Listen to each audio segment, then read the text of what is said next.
उत्तर प्रदेश की राजनीति में इन दिनों एक नई हलचल मची हुई है। समाजवादी पार्टी के वरिष्ठ नेता आजम खान के बसपा में शामिल होने की अफवाहें जोर पकड़ रही हैं।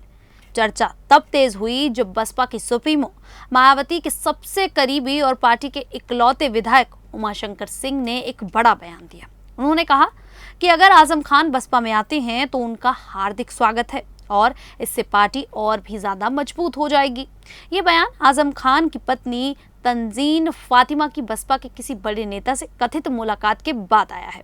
उमाशंकर ने साफ कहा कि उन्हें इस मुलाकात की कोई जानकारी नहीं है, लेकिन अगर आजम आते हैं तो एक वोट बढ़ना ही पार्टी की ताकत बढ़ाएगा। उन्होंने मायावती पर भरोसा जताते हुए कहा कि आजम को लगता है कि यहाँ न्याय मिलेगा, जैसा कि पहले नसीमुद्दीन सिद्दीकी को 22 विभाग देकर मायावती ने दिखाया था। उमाशंकर ने यह भी दावा किया कि 2027 के विधानसभा चुनावों में बसपा यूपी में सरकार बनाएगी। ये खबर सोशल मीडिया पर वायरल हो गई और कई पोस्ट में तंजीन फातिमा की मायावती से मुलाकात की बातें कही गई, जो 9 अक्टूबर के बसपा कार्यक्रम से जुड़ी हो सकती हैं। हालांकि कुछ लोग इसे अफवाह बता रहे हैं। एक पोस्ट में कहा गया कि बसपा समर्थक सावधान रहें क्योंकि विरोधी दल षड्यंत्र रच रहे हैं। आजम खान के बेटे अब्दुल्ला आजम ने भी कहा कि अखिलेश यादव ने मदद की है, लेकिन दिखाई न देने वाली मदद भी होती है। दूसरी तरफ अफवाहें हैं कि आजम परिवार भाजपा की अपर्णा यादव के संपर्क में है। बसपा प्रदेश अध्यक्ष विश्वास नाथपाल से बातचीत में भी आजम से लेकर चंद्रशेखर आजाद तक की चर्चा हुई, जो पार्टी की रणनीति का हिस्सा लगती है।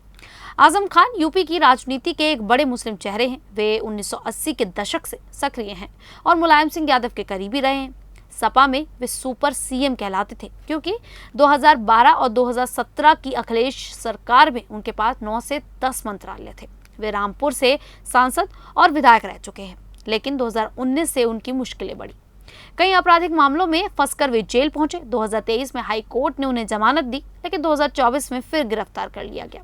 जुलाई 2025 में उनकी पत्नी तंजीन ने कहा कि सपा ने कोई सपोर्ट नहीं दिया, जिससे पार्टी से नाराजगी की खबरें आई। अफवाहें हैं कि वे कांग्रेस या भाजपा की ओर झुक सकते हैं, लेकिन बसपा का नाम पहली बार इतना जोरों से आया। बसपा का हाल भी कम रोचक नहीं। मायावती की पार्टी कभी यूपी की सत्ता की मालिक थी, लेकिन 2017 के बाद लगातार कमजोर हुई। 2022 के चुनावों में बसपा को एक भी सीट नहीं मिली, सिवाय उमाशंकर सिंह की। वे बलिया के रसड़ा से विधायक हैं और 2012 से पार्टी में हैं। अगस्त 2025 में रक्षाबंधन पर मायावती ने उन्हें राखी बांधी, जो परिवार से बाहर पहली बार हुआ।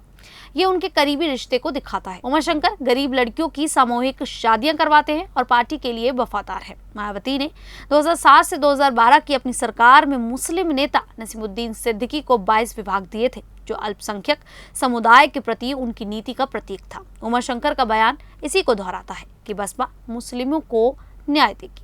इस बयान का सबसे बड़ा असर मुस्लिम वोट बैंक पर पड़ेगा। यूपी में मुस्लिम वोटर 19% हैं और वे सपा के कोर वोटर हैं। अगर आजम खान जैसे बड़े नेता बसपा में जाते हैं तो सपा का बेस कमजोर हो सकता है, खासकर रामपुर, मुरादाबाद और सहारनपुर जैसे इलाकों में जहां आजम का प्रभाव है।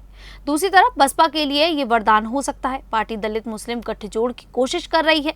2024 लोकसभा चुनाव में चंद्रशेखर आजाद के साथ गठबंधन की बातें हुई, लेकिन ज्यादा सफलता नहीं मिली। आजम खान का आना मुस्लिमों को आकर्षित कर सकता है, लेकिन वे मायावती पर भरोसा करते हैं। उमाशंकर का दावा कि 2027 में सरकार बनेगी इसी मजबूती का संकेत है, लेकिन हकीकत में बसपा को 10 से 12% वोट भी मुश्किल से मिलते हैं। अगर आजम आते हैं तो वोट शेयर 5 से 7% बढ़ सकता है। सपा के लिए ये खतरा है।